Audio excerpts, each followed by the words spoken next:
Yeah, man. So, WrestleMania. WrestleMania. I mean, let's just be quite frank, quite honest. The current product in the flagship federation being the WWE, TKO, UFC, whatever the fuck, who the fuck cares? Yeah, it's ass. It's horrible.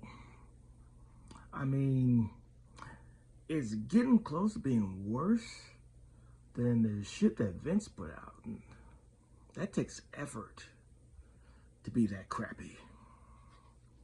And everybody can see now with Triple H that the Emperor's not wearing any fucking clothes and he doesn't have a fucking clue. And he's still behaving like he's actually on the roster. He's fucking competing against guys who work for him. Only an idiot, a true buffoon, a true insecure, soft buffoon, competes with his employees when they're doing a good job. And you're probably like, yeah, man, like, why would you say that, Asani? And I say that. LA Knight, perfect example. I have never seen anyone get punished so hard for doing their job. The guy came in, they tried to suit him up with some fashion designer or whatever, some dumb Vinceism when Vince was still around. Yeah, that guy went through that horrible shit with Bray Wyatt, God rest his soul. And yeah, had people cheering for him, selling the yeah shirts. You see, if it was the Attitude Era, he would have been pushed to the moon because they were competing against WCW, so they couldn't be picky. And I'm kind of like this, like, why is it that professional wrestling, right, specifically WWF, WWE, why is it that guys are getting punished for doing their fucking job? I mean, I get it, Triple H is in love with Seth Rollins, and hey, I like Seth Rollins, not that much, but I like Seth Rollins, you know? I mean, he came a long way from being the guy that everybody said was going to be the Jannetty in the Shield. He was going to be the forgotten one. And he's held on and become multiple-time champion. And, you know, I kind of dig his stuff. But my point is, everybody talks about the Attitude Era and they liked all the gratuitous violence and the sexual shit. I mean, I like it too. That was a part of it because it felt free, and that's what we're missing is that freedom, that time when it's unpredictable, right? And the greatest thing about the Attitude Era, when it was the WWF, was they had multiple guys in that top spot. You had Chris Jericho, you had Stone Cold Steve Austin, you had The Rock, you had The Undertaker, you had The Big Show, you know. I mean, there were so many guys that could be put into a spot, you know. Say your favorite guy is injured, you've got another main eventer right in the back, right? You got somebody that can fill that spot. Like, it's a team sport. And you shouldn't just rely on that one person because they're going to get hurt. It's going to fuck up stories. And you're going to end up in a situation that you're ended up in right now. You know, a lot of the old school guys are gone. Like, John Cena's gone. I never really liked him that much. In the beginning, yeah, but over time, I know a lot of people have seen his way out. Like, oh yeah, I love Cena. If you're a kid and you grew up with him, I understand. But I came into wrestling during the Attitude Era, during WCW, when the NWO was on fire, and literally it was the best time for wrestling fans. We don't have that. No, we don't. The company that should be experts in that shit, they're the worst at it. You know, they are the worst at it. And I don't even know if they even know how to make a new star anymore. You know, like, I mean, they're doing a good job with Obafemi and Brock, but I mean, a fucking preschooler could book that and get the job done right. It's pretty simple. You have big guy versus big guy. They're both intimidating. They both have a look. They're both different yet the same. And we want to see that clash of titans.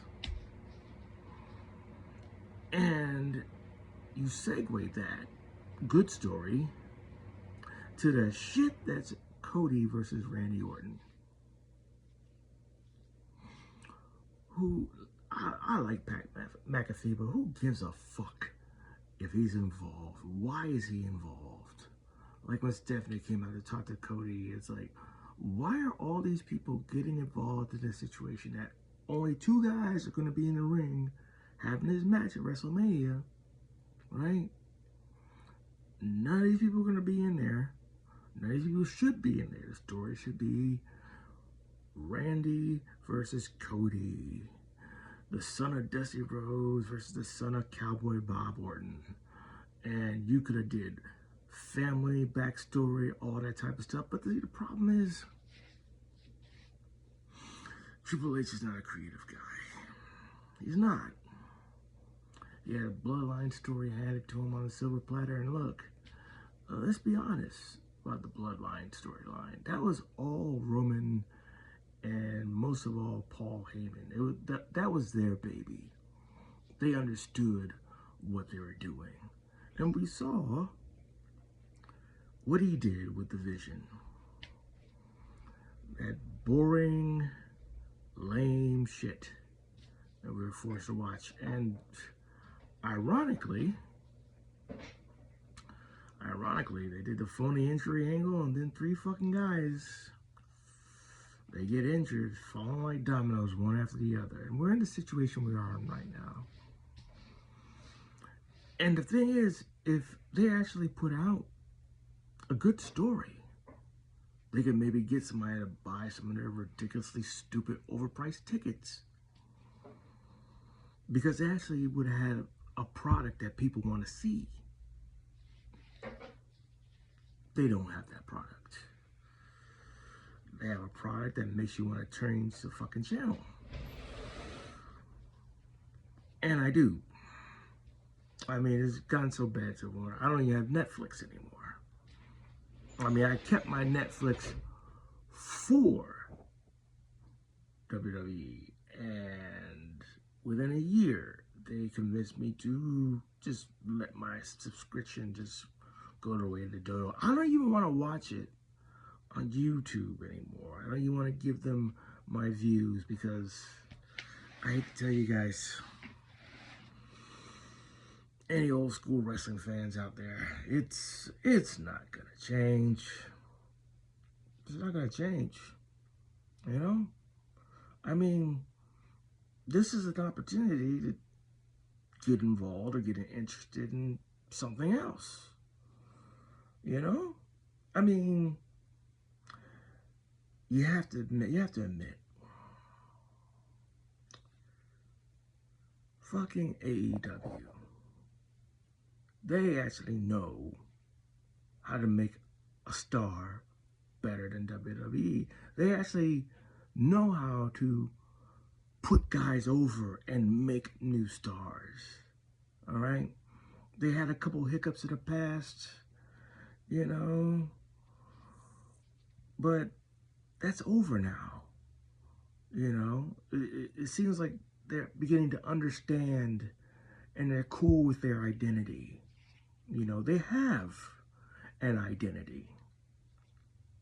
WWE's identity is It's not fucking professional wrestling. It is insane nuclear capitalism to the nth degree. So, yeah. WrestleMania, why waste your money?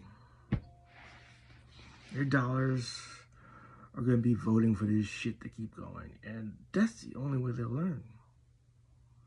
If you're serious, if you're a diehard wrestling fan, you're better off just watching AEW. Yeah, give them your money.